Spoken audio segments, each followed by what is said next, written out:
बदायूं के दातागंज क्षेत्र के सराय गांव के पास तालाब की खोदाई में निकली शिवलिंग की मूर्ति। सूचना मिलते ही तालाब की खोदाई में निकले शिवलिंग को देखने के लिए लोगों की भीड़ एकत्रित हो गई। आपको बता दें, बदायूं के दातागंज क्षेत्र में वाटर वुमेन शिप्रा पाठक जिस स्थान पर पौधशाला का निर्माण करा रही हैं, वहां पौधे के संरक्षण को तालाब की खोदाई का काम चल रहा है। तालाब की खोदाई के दौरान मजदूरों ने बताया कि एक पत्थर निकला है।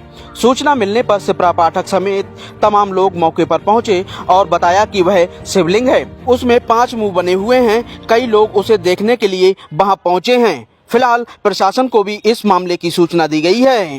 नर्मदे हर। मैं सदैव से ये बात कई मंचों से कहती हूँ कि धर्म में आस्था चमत्कार हो इसलिए नहीं करना चाहिए। अगर आप आस्था रखते हैं तो चमत्कार होता ही है। चमत्कार के लिए आस्था नहीं होनी चाहिए। और साधु संतों में मेरी आस्था सदैव से थी।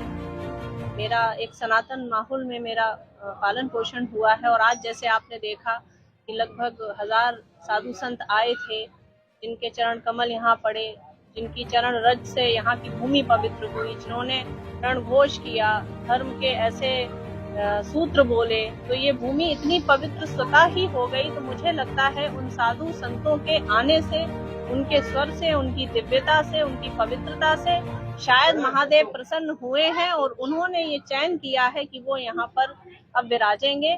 क्योंकि ये एक ऐसा आज अलौकिक वातावरण बना था 2-3 घंटे को, जिसमें मंत्रों की गूंज हुई थी, हवन हुआ था और इसमें पूजन चल रहा था साधु संतों के चरण का। और आदरणीय संतों द्वारा ही तालाब की खुदाई हुई थी और उनकी खुदाई में, उनके पूजन के बाद जब वो खुदाई शुरू हुई, उसी के कुछ देर के बाद ये प्रकट हो गए हैं। तो ये मैं संतों से ही पूछूंगी कि इनको कैसे हम स्थापित करेंगे, कैसे पूजन होगा और आगे कैसे क्या होगा। क्या इस भूमि पे इन्हें स्थापित करने का मन बना लिया गया?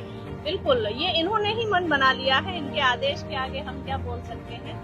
आदरणीय द्विजरी स्वामी जी को हमने फोन पर अभी वार्ता की और उनसे पूछा कि ऐसे ऐसे स्वयंभू निकले हैं तो क्या करना है। तो उन्होंने बोला कि जो भी साधु संत वहाँ हैं, उनके द्वारा आप अभी व्यवस्थित स्थान पर उन्हें रखवाइएगा और फिर स्वामी जी के द्वारा ही ये स्थापित होगा।